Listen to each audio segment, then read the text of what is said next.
Hello out there, this is Cammie White, and you're listening to Rushdown Radio. Hi everyone, it's Stephanie Sheh. Do I have to say what I do?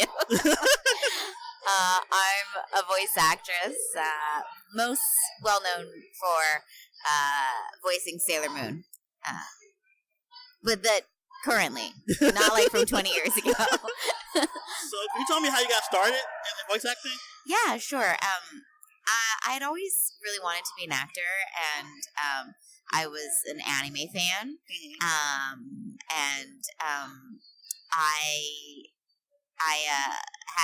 had a job producing anime, producing English dubs of anime, and so I got that job to get my foot in the door, and then they let me audition for Steph, and those were my first gigs. Oh, cool. So what was like your first like big role, like the one that kind of like put you on the map as a voice actress? You know what? It's really funny because my second role ever was Mamimi in Furikuri. But at the time, like, nobody really knew what Furikuri was. Like, I would go to like a convention and people would be way more excited to meet a girl who played like someone's mom and some bit parts in like his and her circumstances, but I'd never heard of Furikuri. And now Furikuri is like massive. It's massive. Yeah. So I would say that was my first big role, but honestly, it didn't really put me on the map, you know. All right, so we all know that you're the voice actress for Sailor Moon, which is a big deal. So I remember being at C2E2 a few years ago when you had your panel there. You talked about how you got the role, but a lot of people haven't been able to hear that story. So how did you get the role of Sailor Moon?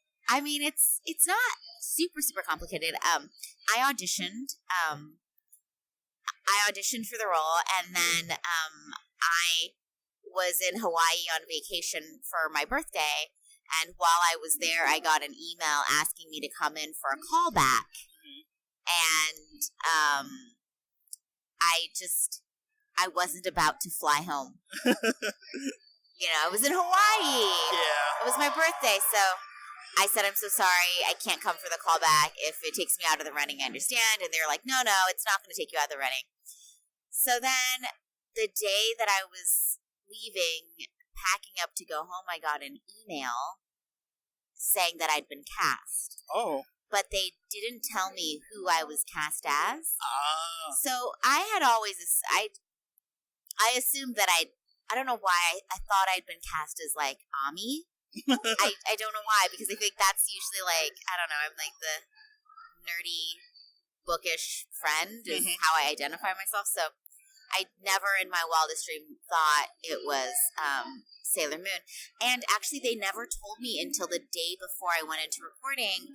It was so secret that everyone was so paranoid, and everyone was so paranoid to even ask. Wow. And I was in the studio, the same studio, I was at Studiopolis, they record Sailor Moon.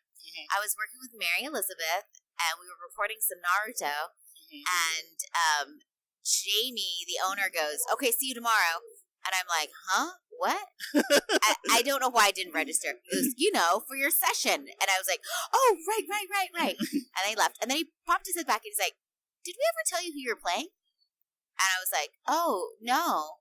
And then he's like, oh, well, you're playing, the Sailor Moon. And I was like, I go, what? And then I looked in the control room, and I see Mary Elizabeth going like thumbs upping me, going like, congratulations, that's awesome. And then Jamie goes, shh, it's a secret. Like, you can't tell anybody. So, yeah, that's kind of like how it happened. Robbie apparently knew, though. Oh, okay. I was directing Robbie on a movie called Patima Inverted. And it was kind of like earlier in his anime career. I've known Robbie for a while. And it was like early in his anime career, and he came in and he had said something. He's like, oh, I'm so glad I'm doing this project because I just booked this really big job, and this like helps me get more into dubbing, so that when I go to the big job, I'm going to feel more comfortable. And I go, oh, and I was like, what big job is it? And he goes, I can't tell you. And I go, oh, is it the a big job at Studiopolis where you have to be available for AX? And he goes, it is that big job. And then I go, and there's like no guys in Sailor Moon. So I obviously already knew who Robbie was cast as. Yeah.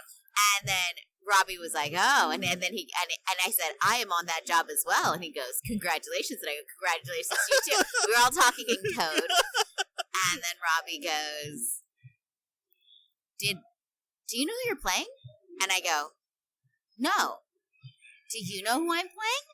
And he's like, what? No. And then it turned out at AX, when we were doing behind-the-scenes interviews, Robbie knew, because apparently when they emailed him, they accidentally sent him the entire cast list. Oh. So while none of us knew who each other was, because we were, like, terrified and sworn to secrecy, nobody knew who was playing what. Even when we, like, saw each other, coming in and out of the booth, for a while anyways. Robbie knew the whole time. But he was a good boy and he kept his mouth shut. All right, so when they redubbed the original 90s anime, how did that come about too? I don't know what the choice was. This is what I'm guessing. I can't speak entirely for this.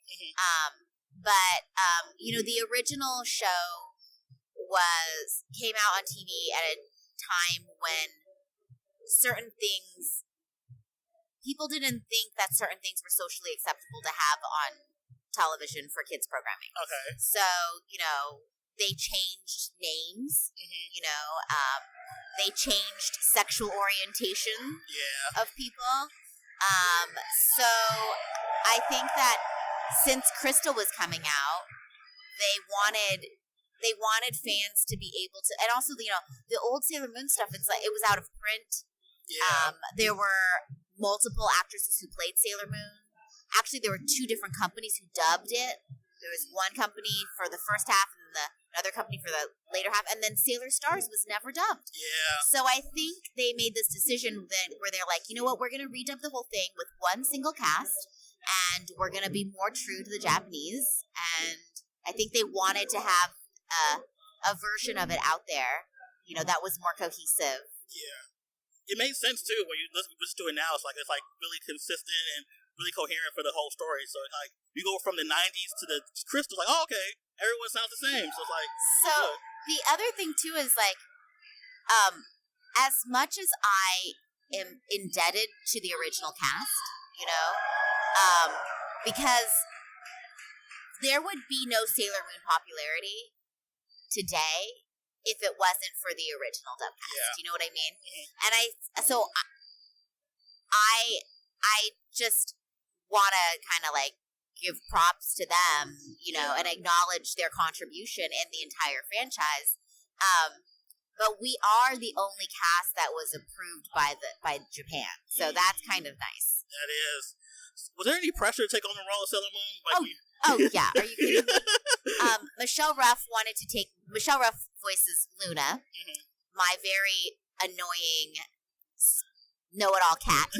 Anyway, Michelle took me out for dinner for my birthday, and when she picked me up, the first words out of her mouth were, "Are you ready for the backlash?" And I go, "Wait, what?" And she goes, "Come on, Steph. We're probably going to get a lot of hate."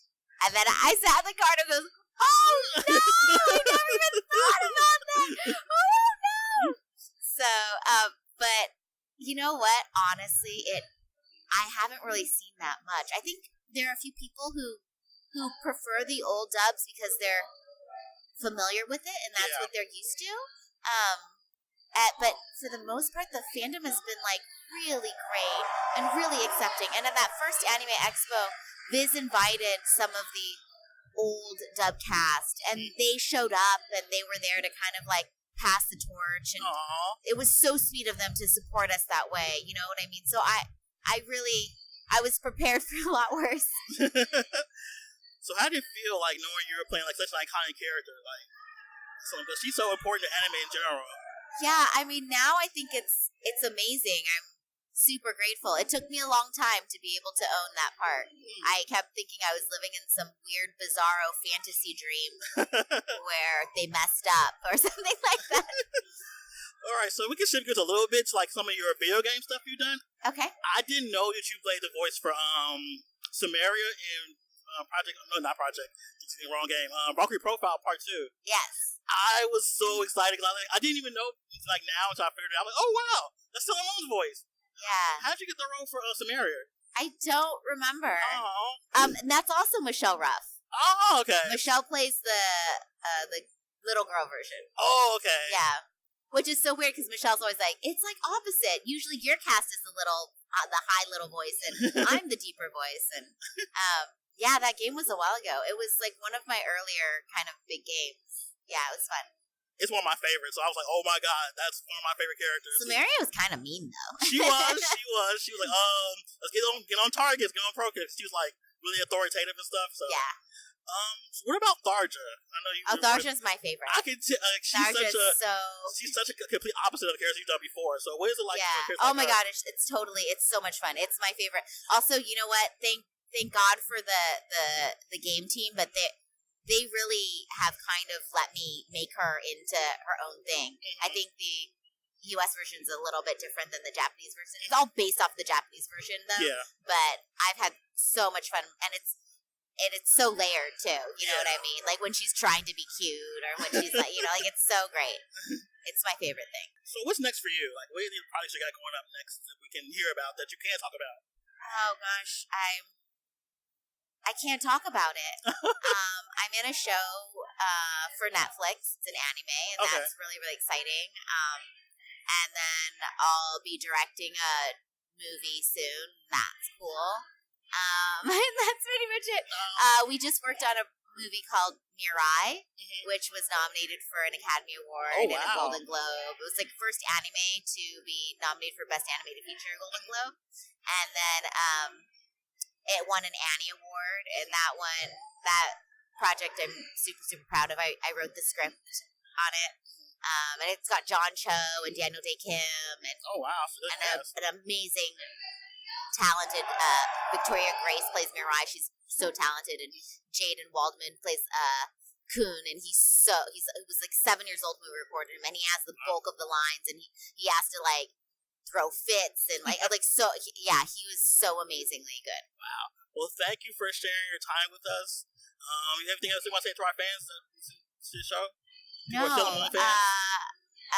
Thanks for your support, and keep fighting the good fight. Oh, Mirai is out on Blu-ray and DVD, and there's also another movie that I think is really cool, and it's called MFKZ. Okay. So check those two out. All right. Well, thank you, Stephanie, for seeing us. Oh, guys, we'll see you next time. All right, bye.